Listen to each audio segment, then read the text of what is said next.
Hello everyone, welcome to my class. कल हमने class 6 का हिंदी का फर्स्ट चैप्टर पढ़ा और उसके बारे में जाना क्या है उस पोयम में। उसके अंदर था कि एक छोटी सी चिड़िया है जो कैसे साहस से युक्त होकर के किसी संघर्षों का सामना करते हुए वह अपने लिए भोजन जुटा रही है और हर परिस्थिति में खुश रह रही है, और जैसा भी उसको मिल रहा है अन्न उसको खा करके वह संतोष होकर के खुश होकर के रह रही है। तो उसका आज हम 3rd नंबर पैराग्राफ रीड करेंगे।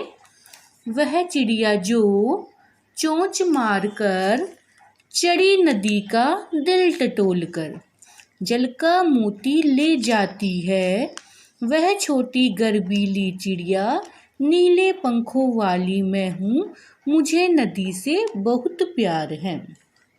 अब इसमें जो चिड़िया है, जैसा कि मैंने आपको स्टार्टिंग में बताया कि वह छोटी सी चिड़िया, यानी चिड़िया कैसी है, छोटी सी का है ना, जैसा हम देखते भी है छोटी सी होते हैं। और वह कैसे अपना भोजन प्राप्त करती है, चोंच के माध्यम से, क्योंकि पक्षी जो भी पक्षी है उनके लिए चोंच ही माध्यम है भोजन के लिए ना। तो वह भी क्या करती है, जो भी अन्न के छोटे छोटे दाने हैं, अन्न की बालियां हैं, उनको अपने चोंच से कुतर कुतर के अपना भोजन ग्रहण करती है। तो अपने चोंच से मार मार के जो भी बालियां उगी हुई है, कच्चा है पक्का है कैसा भी अन्न है, उसको वह चोंच से मार मार के कुरेद कुरेद के उसको ग्रहण करती है।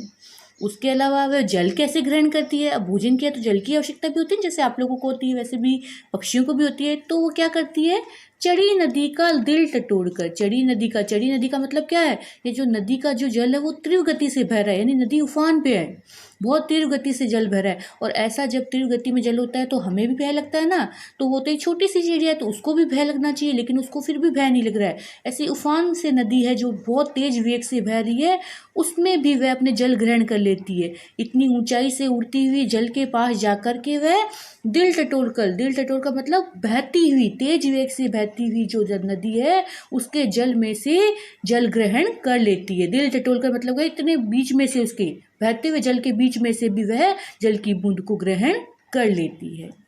जल का मोती ले जाती है। जल का मोती मतलब मोती क्या है यहाँ पर, जल की बूंद। जैसे आपने देखी होगी पानी की बूंद कैसी होती है, एकदम स्वच्छ और चमकीली सफ़ेद, है ना, मोती के समान जिस प्रकार मोती होता है।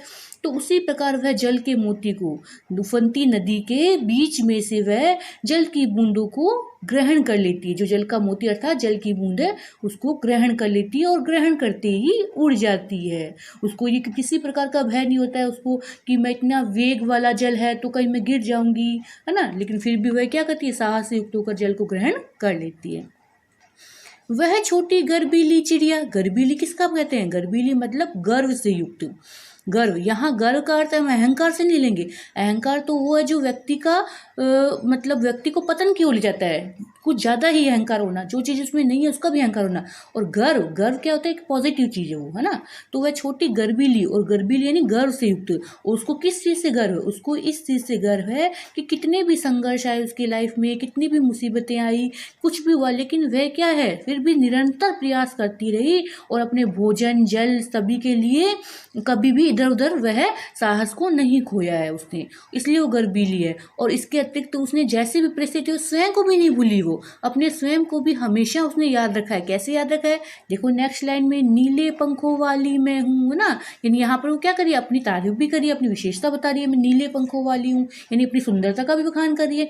तो वो ऐसी परिस्थिति आई कि उफान युक्त जल है और कच्चा अनाज है, फिर भी वो इसको ग्रहण कर रही है, उसके साथ साथ में खुश भी रह रही है ना, अपनी खुद की विशेषता भी बता रही है, यानी परिस्थिति में भी क्या है, बदली नहीं है, हर परिस्थिति का सामना किया है। तो नीले पंखों वाली मैं हूँ, मुझे नदी से बहुत प्यार है। और वो कहती है कि मुझे नदी से बहुत प्यार है। नदी से तो प्यार सभी को होता है, आप लोगों को भी होता है। जब भी कभी आप नदी के पास जाते हो तो आपका भी मन करता है ना नदी के पास बैठने का, उसके जल में खेलने का, जल में पैर डाल के बैठने का, ठंडे ठंडे जल का सेवन करना, नहाना। तो उसी प्रकार उस चिड़िया को भी नदी के जल से बहुत प्यार है। इस प्रकार हमारी ये कविता पूरी कंप्लीट हुई।